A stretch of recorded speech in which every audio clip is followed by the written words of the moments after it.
Okay, so hey guys, and welcome back to another Axel 72 video. And in today's video, I'm going to be giving my prediction for the Jesse Rodriguez versus Phumelela Cafu fight. And so if you are new around here and you haven't yet subscribed, please do so. Like the video if you do indeed like the video, and feel free to join the Patreon. Again, I always like to talk about it before I start one of my prediction videos. You can request any kind of combat sporting related video. There's a few members now, there's a few videos that are privately out there on the Patreon at the moment, and really, appreciate all of the support in which I've had so far, and it really does support the channel. So again, thank you very much. But yeah, let's get straight into this. So Jesse Bam Rodriguez, Phumelela Cafu, it's arguably, I think it's going to make for a good fight. It's definitely, in my opinion, the smallest major event of the week, but I feel like could be quite a good technical affair in my opinion. And when I say it's the smallest major event of the week, combat sporting wise, it's a good weekend. I mean, we've got, Manny Pacquiao against Barrios, which is an interesting fight, and we'll have to wait and see how that plays out. Usyk Dubois, the rematch, which is of course for all the heavyweight titles, so I feel like that's going to get probably the most eyes on it in the way of a big fight for the weekend. And then, of course, in UFC we've got Poirier Holloway 3, and so again, some real good fights there. And you would have to say this one is kind of sliding under the radar a little bit, and I feel like His Excellency agrees, to be completely honest. I mean, they've already set up and arranged for him, Jesse Bam Rodriguez, to go on to fight Martinez, who of course is the WBA champion, next. And they have the date. It's going to be on the same card as Benavidez and Anthony Yard and Haney and Norman Jr., all on that same card. And of course, a lot of fans have been frustrated and annoyed, at least from what I've seen, to see that they have straight away announced that he's going to be fighting Martinez. I understand that they wanted to start promoting the event, and I understand they wanted to have the press conference go underway and everything like that, but there's a lot that could go wrong. I mean, not, just kind of abiding by the fact that he could lose the fight. That is, of course, something in which we've seen plenty of times before when fighters have kind of seemingly agreed to go on to fight somebody else they've gone and lost beforehand. Most recently, we've kind of seen that with Caleb Plant and Jamal Charlo. It seems like that's probably still going to happen anyway, but that still was a bit of a shock defeat. Ryan Garcia losing to Rolly Romero, Deontay Wilder losing to Joseph Parker. Again, there's been plenty of kind of circumstances in recent times in which that's happened, and I mean, it definitely could happen here. It definitely does promote overconfidence from fighters, where they have this belief in which they just are expected to beat other fighters. And Cafu is a world champion in his own right, and definitely shouldn't be overlooked by any means. And by especially, with Rodriguez being so young, he could really come into this fight with a big ego, and then, like I say, really overlook Cafu. And again, like I say, it just never realistically seems to go well. So, we will have to wait and see. Again, it makes a bit of sense at the same time, because they see the star potential in Rodriguez, and His Excellency wants to be investing in him, and he wants to be getting involved. He hasn't really had anything to say in Rodriguez's career so far, so he's eager to be able to, get a star in which could be a future pound for pound great. I mean, realistically, I think a lot of people still already have him in their top 10 pound for pound list, and which is, crazy saying. Again, he's only 25 years of age. He's already a two-weight world champion and a two-time super flyweight world champion. He has achieved so much, and now with him aiming to go on to most likely become undisputed, he is kind of on a great run, and he definitely is deserving of these unification bouts. And I think it's coming at a good time for him to go and get these unification bouts, because I think he is fighting his best fights. I mean, you look at his past three performances, especially Edwards was a fight in which he really stepped up and really showcased the British fans especially that he was really at a world level. And Edwards was seen as a guy who was being avoided by all the champions due to his style being difficult to be able to deal with. And in the end, Rodriguez was able to make him look bad, I suppose, to an extent, and made Rodriguez have possibly his best fight so far. Then he went on to fight Estrada, in which he won with relative amounts of ease, and that was again a great performance against one of the great names in the lower weight divisions. You know, Estrada's been in some with some amazing warriors and had some great fights in his career, and is a great fighter in his own right, and probably will be, you know, possibly a Hall of Fame type of fighter, Estrada. And so the fact that Rodriguez was able to make him such light work was very impressive. And then of course he fought Cuevas in his last fight, and Cuevas wasn't, you know, quite as good ranked as the other guys, but he made even easier work of Cuevas and got him out of there very early on. So like I say, he's been on a great run, and you could definitely say he is deserving of this, of a unification fight. And again, you know, you look at the kind of division at the moment, and you kind of have to say that this perhaps is a bit of an easier division to become undisputed in. You know, when you look at the champions, you've got Martinez, who is a tough, very tough fighter, but hasn't been able to defend against anybody other than Ioka. Of course, he just went and had a rematch with Ioka, so he hasn't actually had a proper, you know, defense being against somebody else yet. Cafu's a new champion, hasn't had a defense, and Garcia is a new champion who had a rematch to get the world title, I believe, and then, you know, hasn't had a defense either yet. So I feel like it is on paper a bit of an easier division to be able to become undisputed in and to be able to be a standout star in. And that's what might happen with Rodriguez, of course, if he's able to get through Cafu and Martinez. Cafu, of course, like I say, is a very underrated fighter, and he's got a great team, a great cornerman, somebody in which I've had the pleasure of speaking to and interviewing in Colin Nathan. He's been doing great things and really kind of discovered some great stars in South Africa and really given them that platform to be able to develop and grow. And of course, he did great things with Nonshinga. Obviously, the things with Nonshinga in recent times haven't perhaps been the best, but you know, I feel like there is a few issues outside has been happening there. But then, you know, at the same time, he was the guy to really give a great speech to Cafu, which really motivated him and, you know, pushed him. And if you haven't listened to that speech in which he gave to Cafu against Tanaka, it was really motivating. And when the times were getting tough in that, you know, final round or so, he was really kind of just fighting off pure heart, Cafu, and inevitably that was enough to be able to get him the win, you know, alongside with the knockdown as well. It was a fight in which he was the underdog by far. He perhaps was gifted the opportunity to fight for a world title against Tanaka when maybe he didn't deserve it. Maybe, you know, he's gotten a lot of draws on his resume, but he hasn't actually been able to have gotten any great wins so far. And so, you know, he definitely was fortunate to get that opportunity to fight for a world title, but you know, he dropped Tanaka, he rode the high, he had his best night, and he performed to the best of his abilities. And inevitably, like I say, with the great team in which he had, he performed well and put on a good showcasing fight. Who, you know, to speak, I mean, a bit more about them both individually as fighters, you know, who are they both as fighters? Rodriguez, he's got them fast hands, he's got them great reactions, and he times with excellent counters. He's often able to throw his counters with excellent timing and accuracy and precision. He has the power in the shots, which is just so snappy. A lot of the shots, he's sharp. He can fight on the front foot or the back foot. He can fight at mid range or in close range. He doesn't let you off. The amount of pressure in which he was putting on Cuevas especially was just way too much for him. And the same when he fought Edwards as well. He brings his shots back really well. He's becoming very well disciplined, which is, I feel like, the main thing in which he was lacking in certain of his performances a bit earlier on in his career. He was getting kind of drawn into fights a little bit, and you know, it hasn't happened in recent times. You know, it could perhaps happen with something like a Cafu, and maybe that would be what Cafu would be banking on. But still, you know, in recent times he's been bringing his shots back excellently. Against Rungvisai he did it really well as well. And you know, again, like I say, in these performances he's been really fighting a lot more disciplined and defensively being a lot more aware.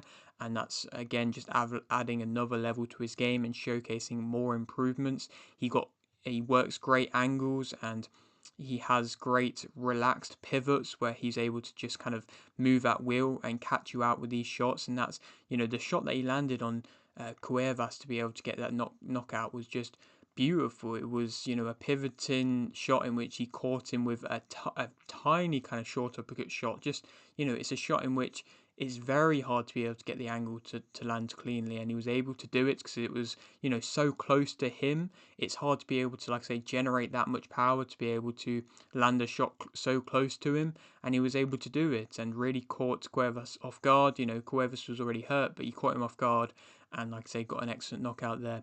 He doesn't seemingly force the fight like perhaps he once did in his earlier parts of his career. He maintains tempo really well, and he showcases a great level of youthfulness. Negatives, I suppose, to an extent about him. I feel like he does still square up a bit at times and can occasionally get caught when he's throwing. I think maybe he might get a little bit too relaxed at times. I feel like, like I say, he's becoming more disciplined, and we will have to wait and see if he is standing and trading. When he fought Quadras, that was, the fight in which he was standing and trading a little bit too much. He can struggle cutting you off a little bit at times, and when he's not allowed to have the centre of the ring, he, not necessarily struggles, but I feel like he is, of course, most comfortable when he's on the front foot. He doesn't get moved he does kind of get moved when he's landed on, and I think that can link to his physicality. When he gets caught with a shot, he can get pushed back a little bit and kind of maneuvered around in that aspect. Cafu as a fighter, though, he's a strong puncher. He's a mid-range, typically, I think, best type of fighter who can disrupt rhythm because he leads with a hook, and it's a bit of a unique way in which he throws because he's not often throwing his jab. It's often, just throwing a hook, which can really prevent fighters from wanting to commit to their shots and wanting to come in because he takes up a lot of space when he's throwing with a hook instead of just throwing with a jab, because of course the hook kind of comes across. It means it is taking up a lot of space. He's good with his combinations. He keeps his shape well. He lands big on the back foot, and of course that's when he was able to go in time Tanaka on the back foot, and he maintains his work rate to late, and of course he has a tremendous amount of heart as well. Negatives about him, I think, again, like I say, the fact that he throws his hooks instead of jabs quite often is a good thing, but also at the same time it can become a little bit predictable because yes, it's taking up a lot of space, but it does mean that he is vulnerable to getting caught with counters, and that can be a reoccurring problem. He has the lesser hand speed. I don't think his hand speed is bad, but I do believe it is lesser than that of Rodriguez. His accuracy at times can be a bit off as well, and he can be outthrown in close. I think at the mid-range he can often throw the same amount or, maintain a same, good high level, but he can get outthrown in close, and I think that's when Tanaka was having bits of success. He can be made to swing a little bit wildly at times, and he doesn't have the best head movements. He can sit on the ropes as well, and again, if he's trying to land that singular shot, it's just not something I'd recommend sitting on the ropes with somebody like a Rodriguez, because his opponents that have done that in the past, that's just never aged well, and he can get tired and then drop his guard. Like I say, for the most part he can keep his shape in the way of his footwork, but he can drop his guard. Who do I think is going to win? I think that Jesse Rodriguez is going to be able to win via KO in round 8. I think it is going to last a few rounds, and that is down to giving credit to Cafu's heart and his desire to be in the fight. But I do believe the longer the fight goes on, the more tired Cafu's going to get. He might be given a great team talk and a great pep talk, but I just don't think that would be enough to be able to beat Jesse Rodriguez, because I do feel like Jesse Rodriguez is just a skill level above, where he's going to be able to land the quicker shots. He's going to be able to work out Cafu and find the weaknesses in his game, and inevitably, like I say, go on to eventually stop him, and maybe stop him quite harshly. Then, of course, he's going to go on to fight Martinez. That's already set in stone. So, it would be amazing if he goes, for his career, it would be amazing if he goes on to get a great stoppage and then move on to Martinez. But should they start doing this for more fighters? Probably not. I would not recommend them, consistently going out there and trying to promote fights which haven't happened, or that aren't guaranteed, because one of the fighters have a fight already scheduled, if that makes sense. Going to speak on about the co-main event of this card, or at least from what I believe is the co-main event. That is Diego Pacheco versus Trevor McCumby. It's an intriguing matchup. Pacheco's consistently fighting fringe world level guys, and it will be interesting to see when he is kind of forced to take that step up, whether that's His Excellency getting involved, possibly if he gets one more big, knockout. His Excellency seemingly has some plans for him. I remember hearing him say something about Pacheco, but then at the same time, maybe they saw the end of the Nelson fight where Nelson was coming on quite strong, and maybe they thought it best keep him at this level for the moment, because I think McCumby isn't a bad fighter. He's, of course, had a loss that hasn't realistically aged well because, of course, he lost versus Plant and Plant's gone on to lose versus Rescindes. But he did drop Plant and he caused some problems to him, but inevitably he did get beaten down quite badly, later on in the fight against Plant. So, again, like I say, that's definitely not a fight that aged well for McCumby, but again, he's going to be a tough force, and he could definitely catch Pacheco off balance with shots, and his kind of sudden, quite awkward, relatively explosive maybe to an extent. He can take up a lot of ground quite quickly with his shots. He could definitely catch Pacheco getting too comfortable. But, Pacheco has very good rangy strikes with a dominant, strong jab, which is, for the most part, where he does a lot of great work. I think his timing is improving as well. He's trying to improve his defense, but I still think there are some quite significant vulnerabilities in his defense. He does again, still forget his body work as well, and that was something in which he was doing against Sulecki when he fought him, and that was a punch in which he should have been throwing a lot sooner, because as soon as he did throw it, he landed it on Sulecki, and then he was able to get him out of there with ease.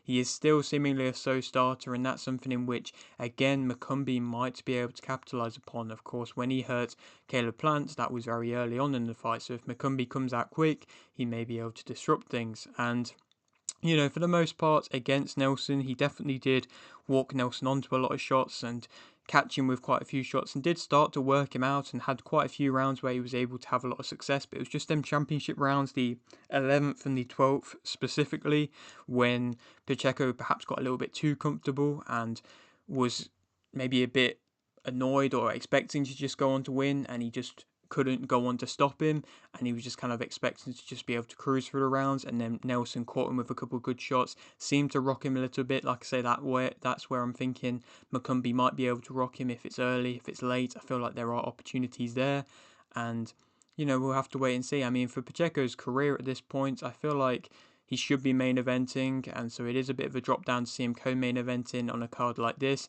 But, like I said, I don't feel like there will be a tremendous amount of eyes on this fight for Pacheco. I don't know if it's going to really raise his platform, and I don't know how important of a matchup this realistically is, but it might get him involved with his excellency if he is able to win. Who do I think will win? I do think that Diego Pacheco will win via TKO in round 7.